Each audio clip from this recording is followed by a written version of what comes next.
Okay, good afternoon. Today is March 17th, and this is the regular Personnel Commission meeting. And we are opening this meeting at 4:36 p.m. And do I need to actually say any of these public notices or no? No, you don't. We can go right to Again, roll call. I always get confused. Roll call. So all three commissioners are here. Ms. Myers, Ms. Yuan, and Ms. French are all present.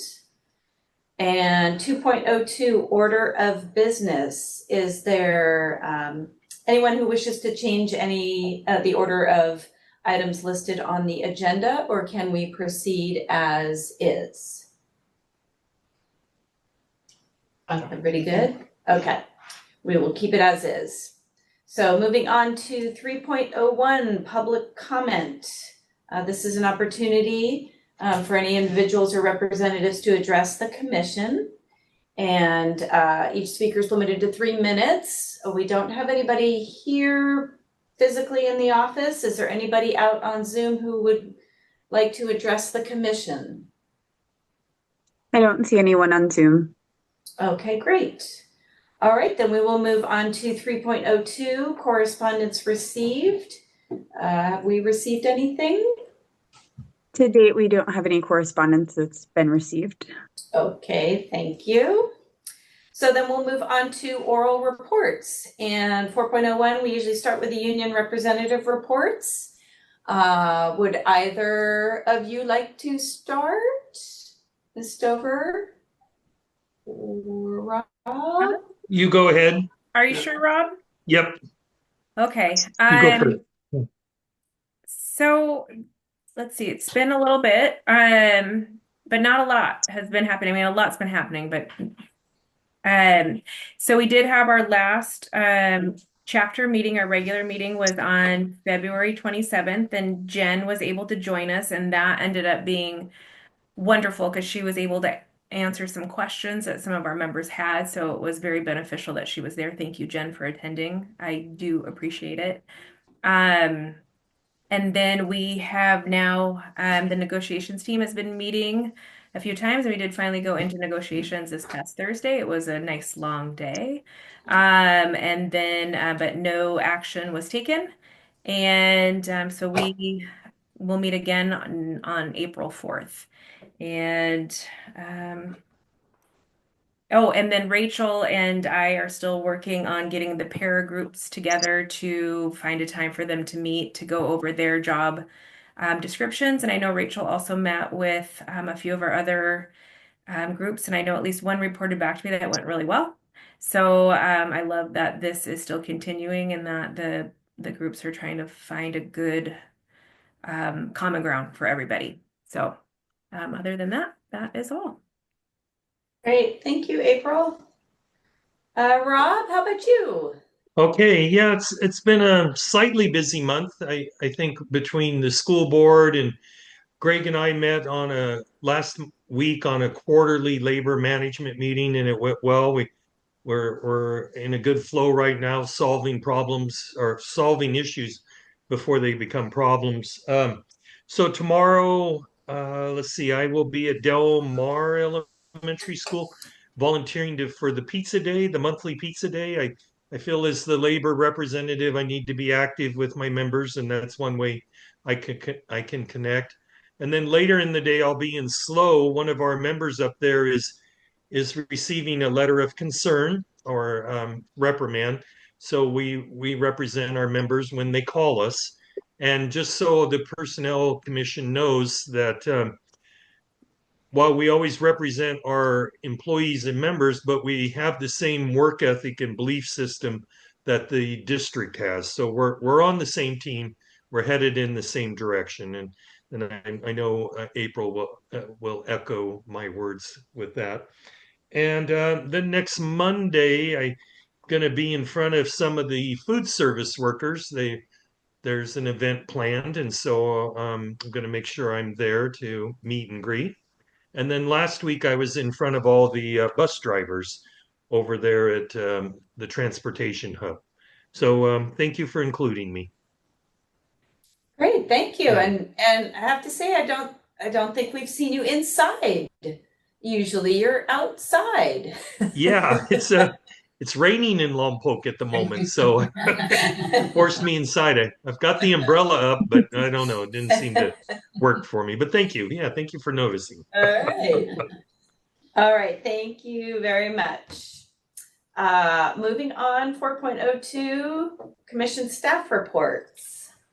I'll share just Do you real want to briefly. start, Greg? Yeah, I will. Thanks. And so I want to echo a little bit from what we heard from our union president, and we've had our first negotiation session with both of them. I feel like they were both really productive, and we got a great opportunity to kind of sit down and understand the context of some of the ask, and share a little bit of the context of some of our ask, and so I feel like it's been a really good start for both of us, and we've added a few days here and there, and we're gonna continue to move forward. And yes, CSEA, we did have a long day on was it Thursday, April? Was it Thursday? Yeah, right? I lost track now.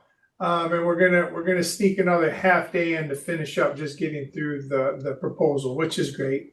We had a lot of really positive conversation, and again, I think we've got some mutual interest, and I think we'll get some good stuff accomplished, even in a little bit of challenging times budgetarily. So we'll see where that takes us. But again, I think there was a really good start to both of our bargaining sessions, and I look forward to our continue to work together. And so that's all I wanted to share this week.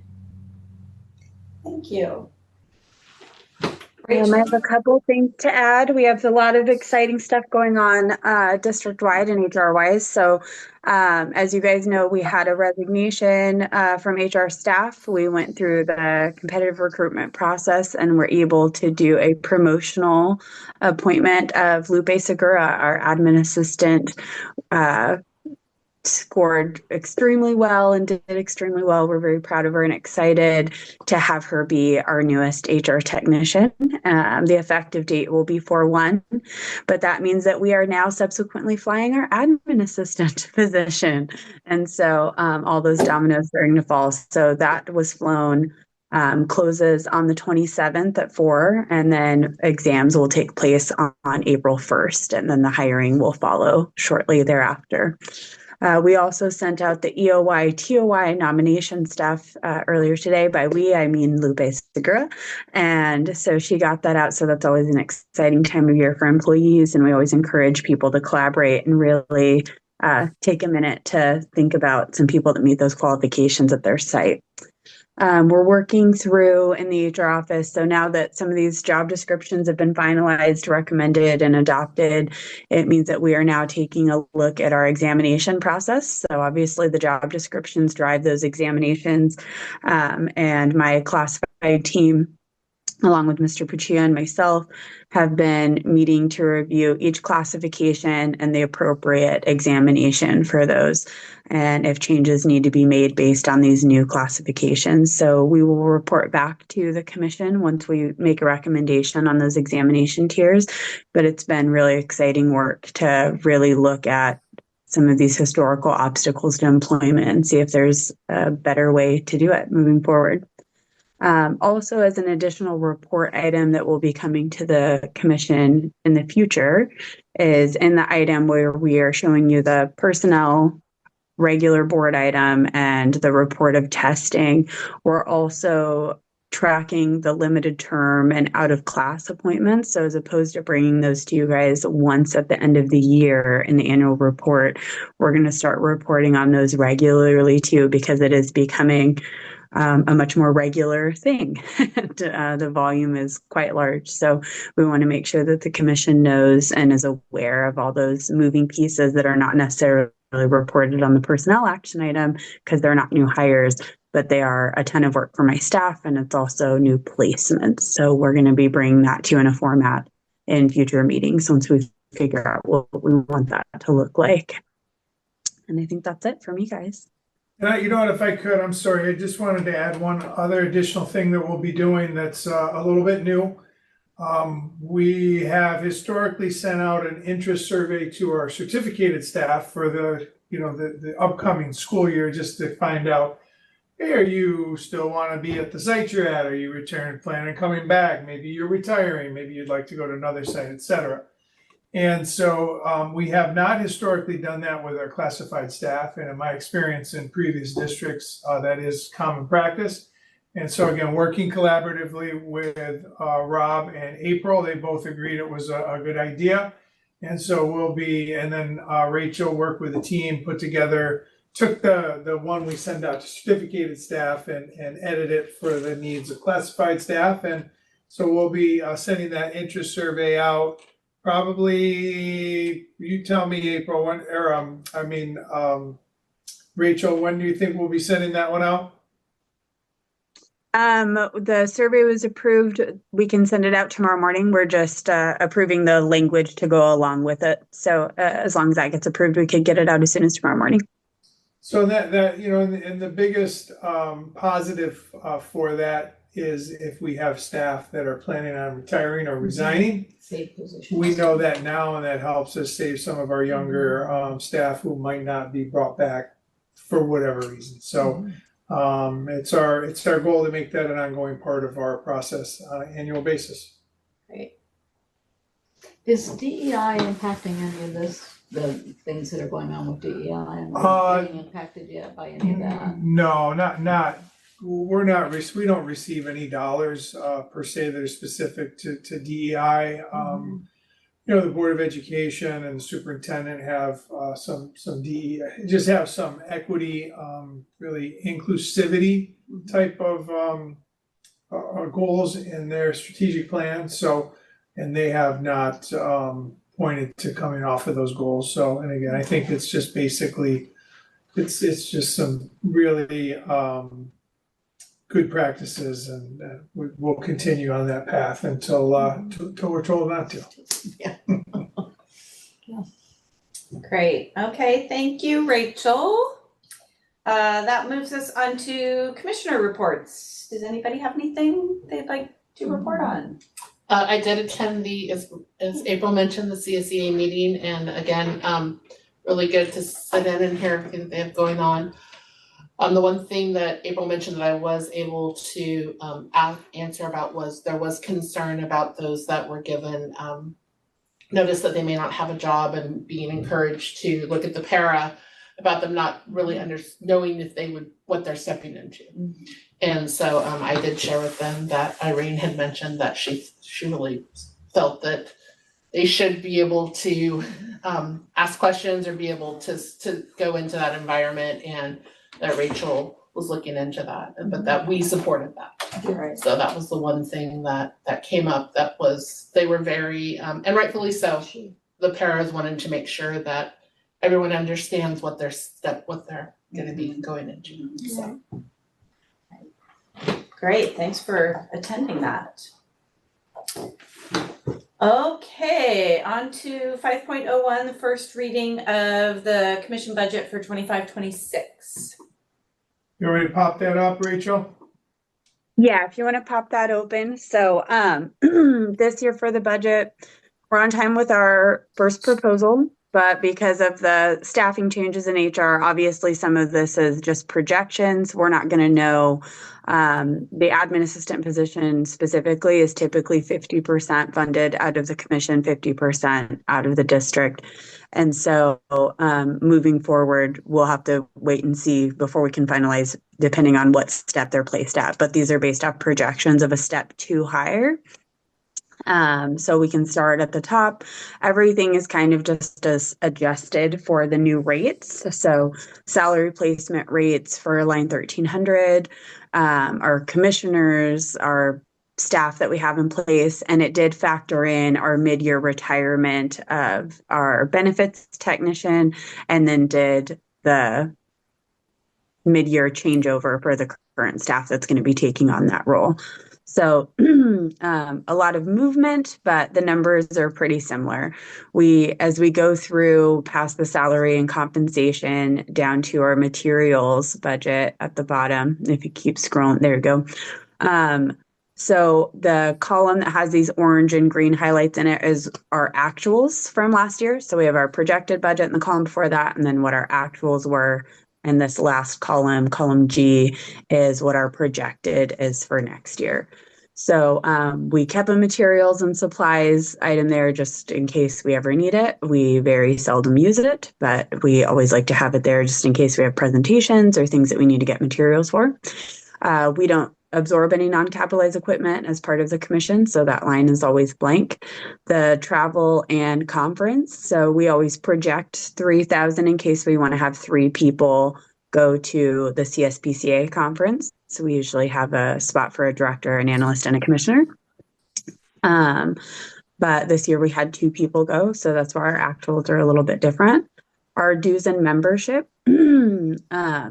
So we had actuals of 2,800 last year because we dropped the CSPCA subscription for the Northern California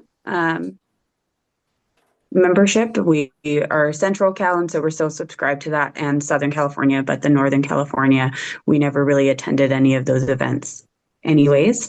Moving forward, they do project that they're going to increase membership dues for CSPCA, and they haven't allocated what those rates are just yet. So I kept the 3,500 in place to have cushion for that change in rate. But when those new rates come out at the end of the month, then I will adjust to make it actual dollar for dollar. The contracts for food and things. So this is the account code that we use for like the lunch that we buy our panel members when they sit on the oral boards for us, and all of that good stuff, and the snacks and waters and things that we have for candidates. So our actuals last year were 341.16. We always projected about 500, so I kept it there. Advertising, we've historically projected at about 6,000. Last year, our actuals were only 21.15, so I projected for 3,000 for the upcoming year. It seems that that'll be a more appropriate budget for the kind of recruitment that we're looking to get into in this upcoming year. But we also cut a lot of our contracts with like VidCruiter, and we don't have a regular subscription to like Slow Jobs that was costing quite a bit. And we're more using those as needed on an individual basis when we need a broader pool to pull from, or for more specialized positions. And then our legal fees, we always bake in $1,000 into our budget. Historically, we have not needed to use that. We used to do 2,000 and we didn't use that either. Hopefully that continues to be the case, that we don't have a need for those legal fees. And obviously, if we did come across something that exceeded that projection, then we have that baked into our ed code that we would be able to seek that legal counsel.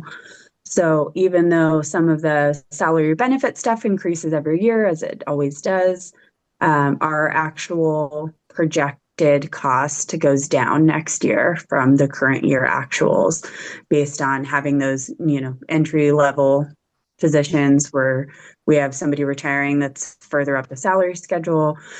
We've reduced our staff by a full FTE. So otherwise, everything's pretty apples to apples from the year before.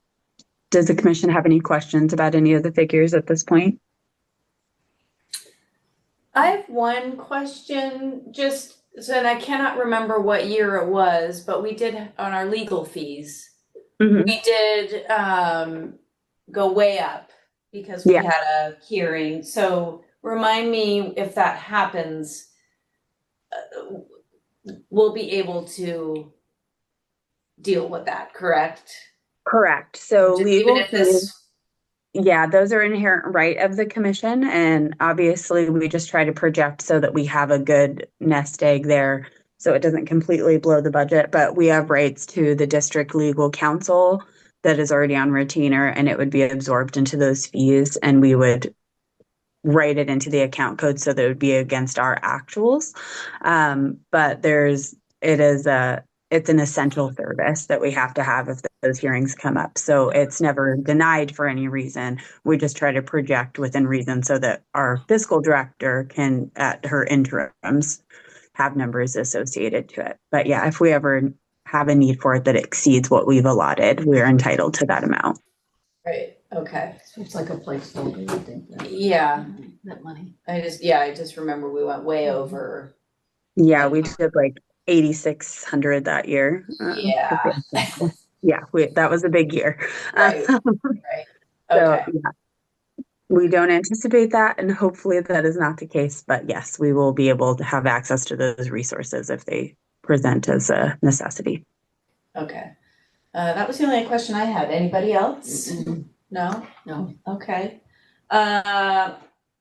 This is an action item, or do we need, no? So Yeah, we don't need any action on it today. It was just a presentation. And then once we get some of those hard figures for these things that are still variables, then we'll adjust it and we will approve it to be taken to the board.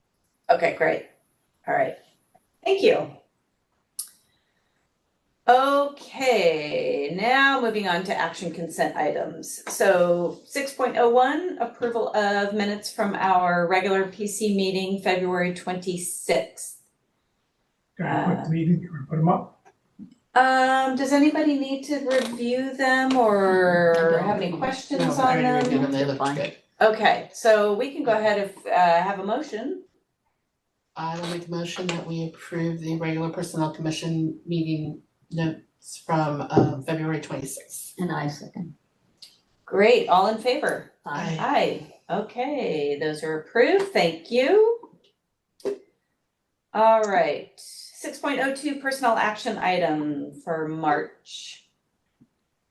All right, so here's our regular item. So as you can see, this is when we're starting to get some of our retirements and resignations in. This is when we're getting those reassignments and things like that. So we've listed some of those preliminary changes here, and we anticipate some more to come, especially after the survey goes out. But our techs have still been very busy, and especially for this extra duty piece, very large thank you to Lupe Segura, who has taken this on in the absence of our classified technician. And it's just a metric ton of work, and she's been handling it excellently. So we're very grateful. Yeah, that's a lot. Wow. Great. Okay, thank you for that. And then report of testing. So if you go down to the March tab at the bottom there, Greg. Perfect. So not a ton of recruitment going on at this point, but we do have our licensed nurse on here, the office clerk position for our DLI school, our HR technician position that closed out, and then we're almost always running a continuous recruitment for educational interpreters, but we did get some applications in, but that process hasn't finished screening all the way through. Same for our office clerk, that we've gotten applications, but we haven't gotten through to the examination pieces just yet on those. Okay, great. Very good? Good on that. All right. 6.03 advanced agenda items. So in a previous meeting, we had talked about wanting to get some of these measure updates and potentially doing site visits. So I did speak with Mr. Bonin about the availability and the safety of the sites for visits. He said that he doesn't recommend any site visits in the upcoming months, that there's still a lot going on at the sites and not a whole lot to see that looks presentable just yet, but that he would love to come and present at our next meeting on April 23rd to talk to us about the progress of these projects and the ongoing development of the plans with each site and how those have kind of grown and changed even in just the last couple months. And he's been doing a ton of work consulting with Templeton, just got their own bond passed, and so helping them implement what they're going to do with their measure funds, since he and Mr. Pinkerton have done such an amazing job building out what that program looks like for us. So he will join us on April 23rd to talk to us about that. As April mentioned, CSEA and myself are working to coordinate those meetings with those paraeducators to present the final draft to you guys for recommendation for each of those 3 classifications. So once that meeting takes place, we'll give you guys an update and the feedback that we got from that group. I'm really looking forward to that meeting and getting the seasoned experts to kind of break down what these roles and responsibilities are for us. And then obviously the PC budget will be brought back for a second reading. I anticipate that it will be ready by the April 23rd meeting. But if for any other reason, if some of those rates aren't available or staff placements haven't been made, then we'll just do a second reading on a draft budget so that we can present by our May 1st deadline. And if we need to make amendments after that, then we can always do that as well. Great. Thank you. Are there any additional items that the commission would like me to put on an advanced agenda? I don't have anything. I think we're good. Thank you. No worries. All right. 6.04 approval of revised job description for the registrar. Yes. So if you'll pop open the job description. So I met with both of the employees that are in this classification. This is one of the ones that we held off for recommendation in the last reading. So if you scroll down, I removed the strike throughs and highlights from the previous iteration. And the only highlights that would be left are ones that we worked on in that meeting. So these are these are changes from the last time that you viewed this draft to be implemented. So the first one is the generating a variety of student grade enrollment reports, including diploma lists, honor rolls, and promotion information, and that this position ensures that all reports are in alignment with outside agency and or district policy.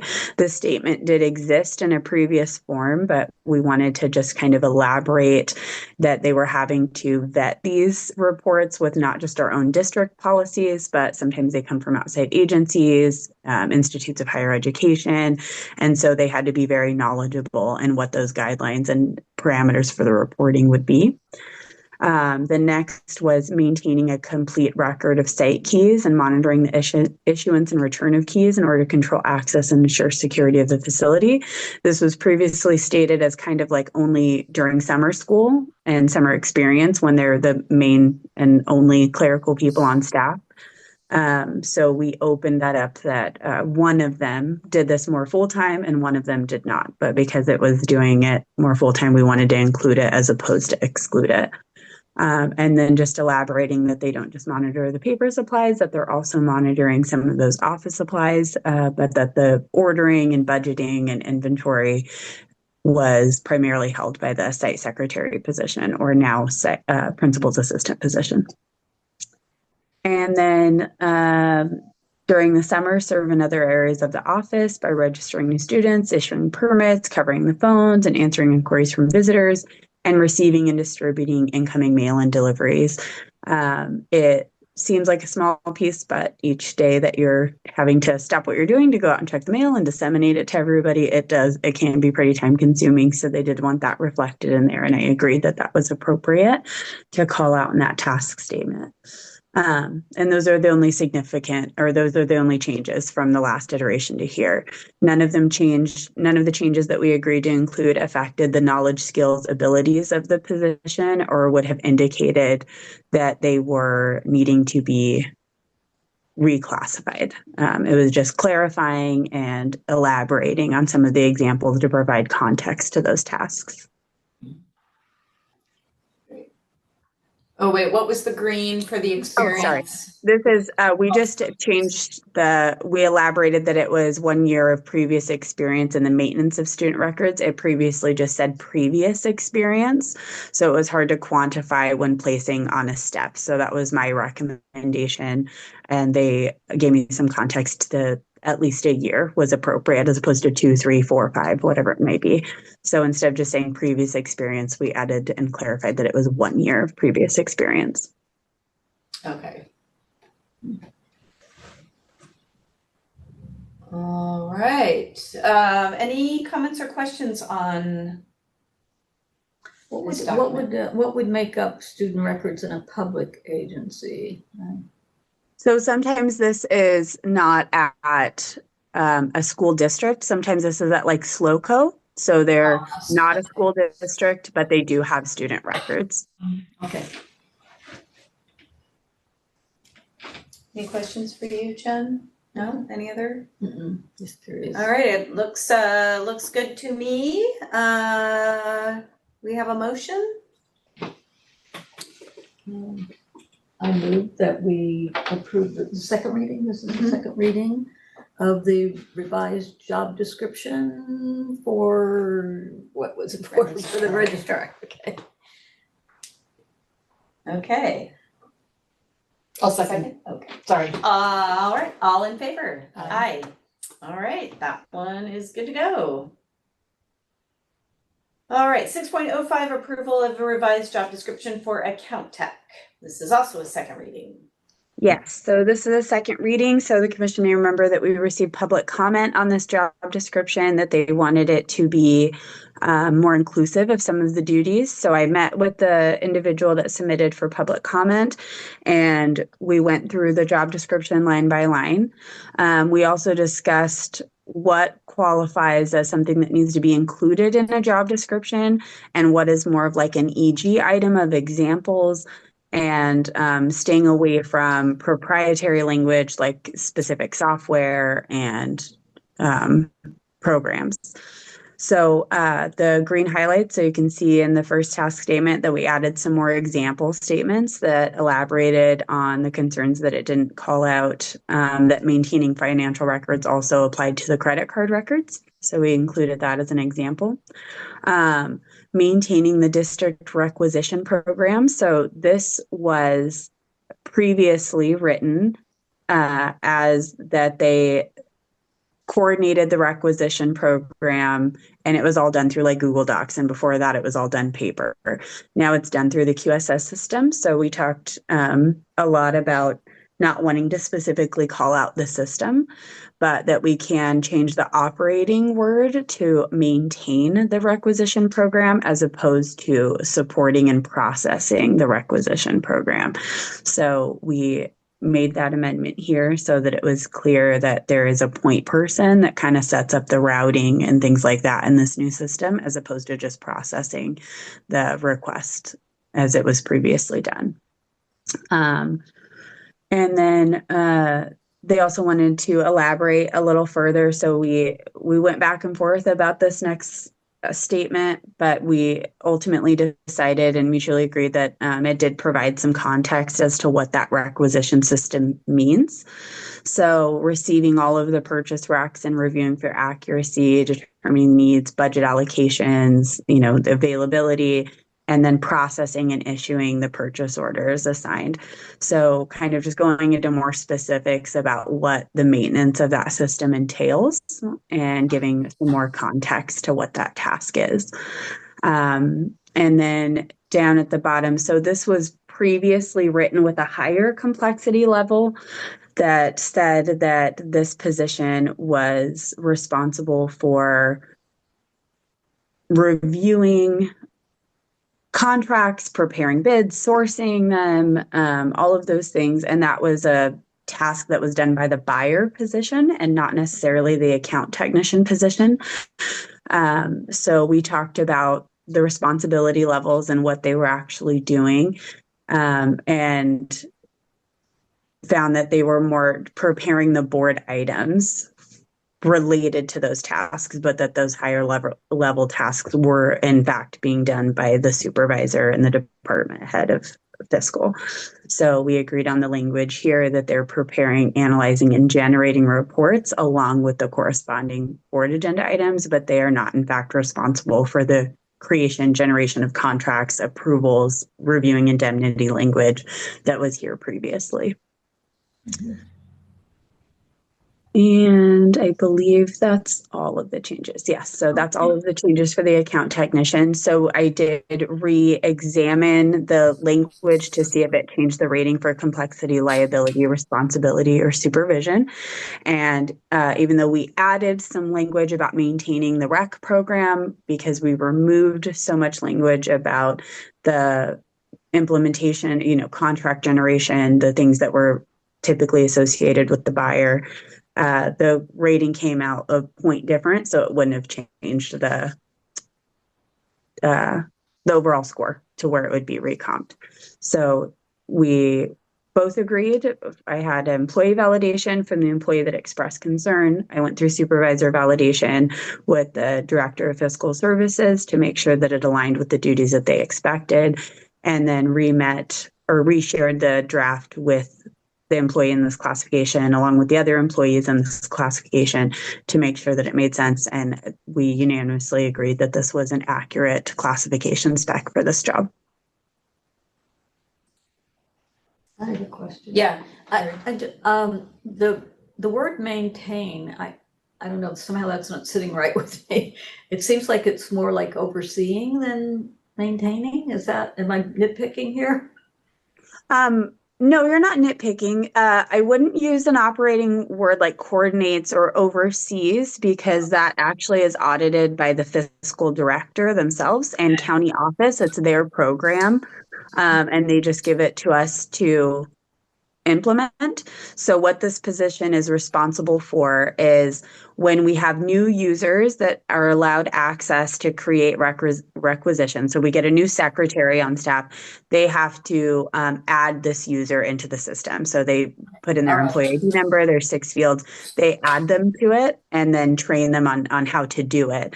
But they're not really coordinating and overseeing the program itself. They're just maintaining the data that goes into it and then removing people that leave, adding people that come in. Yeah, that makes sense. Okay. any other questions? I just want to say thank you for taking the time to address the concerns of, I think it was a particular one person in particular, and really meeting with them. I think that's super important, and I'm glad that everybody could come to an agreement and with language, and hopefully the employee feels heard, and it may not be the outcome that they're looking for, but at least that individual was heard. And thank you for doing that. Yeah, absolutely. That is our job. We want to make sure that we're reflecting the work that they're doing, and they're the experts, not myself. But just also, I think that it was also just understanding what goes into a job description and what doesn't. And so through us being able to have that additional conversation, it was extremely positive. It was a very positive interaction. Great. Thank you. Thank you for doing that. Okay, do I have a motion? I will make a motion that we approve the revised job description for the account technician. I second. All right, all in favor? Aye. Great, thank you. All right, 6.06, approval of revised job description for the elementary principal's assistant. This is also a second reading.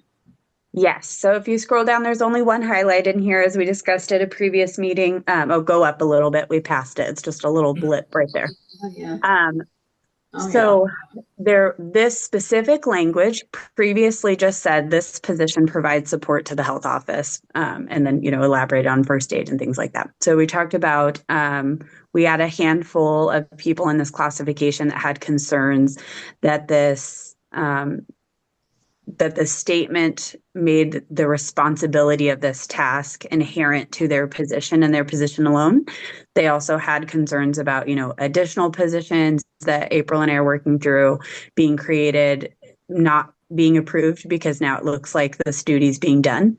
So once again, it was just more about clarifying what these job descriptions are for and what they're used for and how we use them. And that by having this statement be in here, it's because that's the work that they are actually doing. So it has to be reflected in their job description, and historically always has been. It does not mean or prevent any creation of other job descriptions. That would not be a deciding factor that we could not create additional positions to support this role in our district. We went back and forth about the language a bit. So I hosted a Zoom, and I had 7 of the people in the classification join me. And then I did one-on-ones with a couple of them afterwards that wanted to kind of talk more privately. And we unanimously agreed on the when health office staff is unavailable. So they wanted it to say in the absence of, but I clarified that that's according to them and the feedback they had given me, that wasn't accurate, that even if they had a licensed nurse there, if the licensed nurse is busy and another kid comes in and needs a Band-Aid or, needs to call home, they have a fever, they were still having to be pulled away from whatever they were doing to support that. So they were seeing it as that was language to protect them, that like, okay, if a nurse is there, then it's not my job. But I, once again, just let them know it's about reflecting the work you're doing. So if you are still expected to assist in those situations, and I want to make sure that we're capturing that work, because otherwise it's invisible. So once they understood what the intent of it was, then it was extremely positive, very helpful, and we decided that in the language of unavailable versus in the absence of was more encompassing of the responsibilities and in practice what the expectation is at the sites. So once again, extremely positive interaction with these folks, and all unanimously agreed that this language was appropriate for the classification. Sorry. Any comments or questions from the commissioners? I have a question, Rachel. In those situations, let's say the nurse is there and she's just putting a Band-Aid on, and there's two other kids who need Band-Aids or whatever. They're not expected to be pulled away in those circumstances, are they? Just because there's two kids in the queue? Well, it depends. So all of our sites have licensed nurse staffing based on student needs. So yes, there is a lot more tracking that has to happen with these student incidents now than there maybe historically was. So if there is an injury and there is not health staff available, our site secretaries, our office assistants, and office clerks, and all the tiers, they are our frontline people. So they are the ones that are stepping away to go and address the student need, and then they do have to report and track that depending on the severity of it in ARIES, and make sure that they're notifying parents if it's appropriate. So it is a layered task that does pull them away from other tasks fairly regularly throughout the day. I was just trying to make sure that they're not being pulled away for these minor little things just because there's two kids waiting that can wait. You know what I mean? It's kind of, some of these things are minor, very minor, and that's all. Because I could see where they would, where they would not want to do that. If there's a nurse there and there's two kids who can wait 5 minutes, if I were them, I wouldn't want to be pulled away from my job for that. That's if there's, So I was just asking. It's probably a situation by situation thing anyway. So. Yeah, I think it definitely is. It's just according to whatever their practice is and however urgent the need is of the student. I honestly don't feel qualified to answer that robustly because I'm not out at the site. But yeah, it does sound significant. And, to a first grader, even a tiny cut that needs a Band-Aid is a big deal and pretty urgent to them. So just getting ahead of some of those incidents before they become bigger incidents or more emotional incidents, especially for our littles out there at elementary, can be very time consuming. Okay.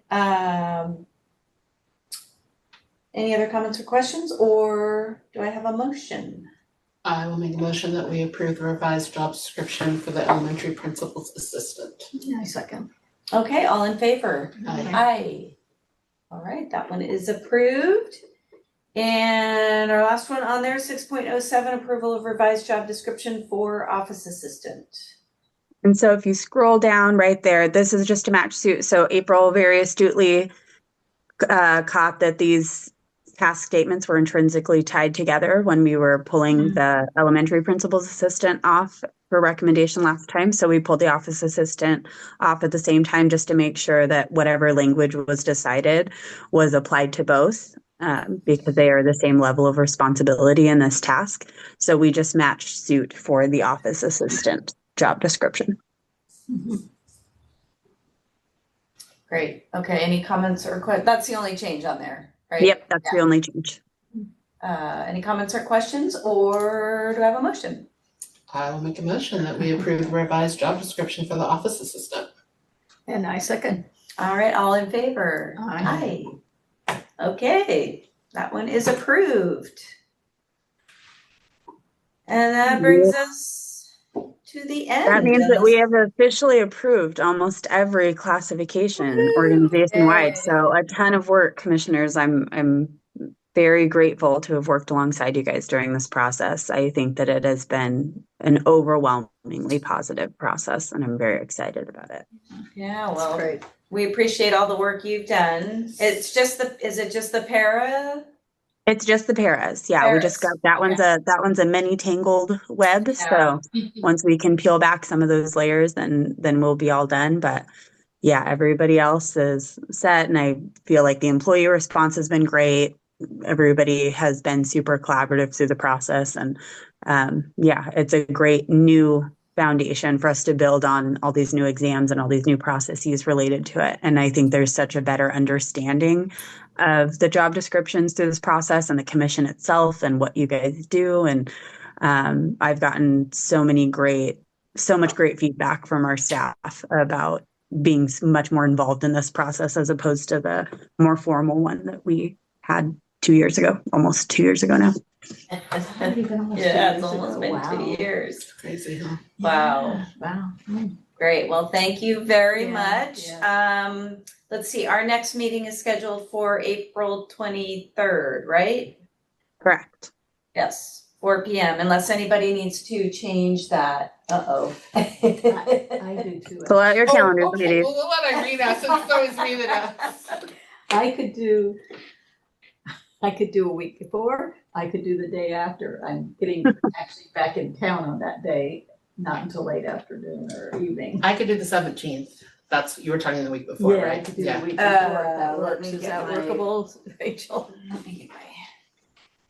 I am does that work, or is that a board meeting, or?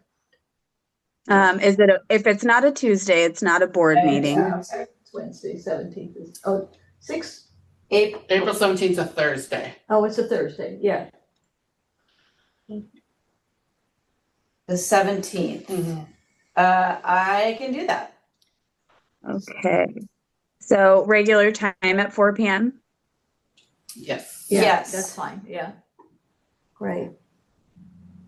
Okay, I will send out notices to our union partners and update the calendar, and I will send you guys new calendar invites for April 17th, and then I will also confirm that Mr. Bonin's available on the 17th instead. Great. Okay, great. Thank you. Thank you. Yeah. No problem.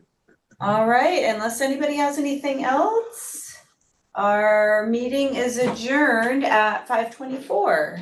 Thank you, everybody, for being out there. Okay. you.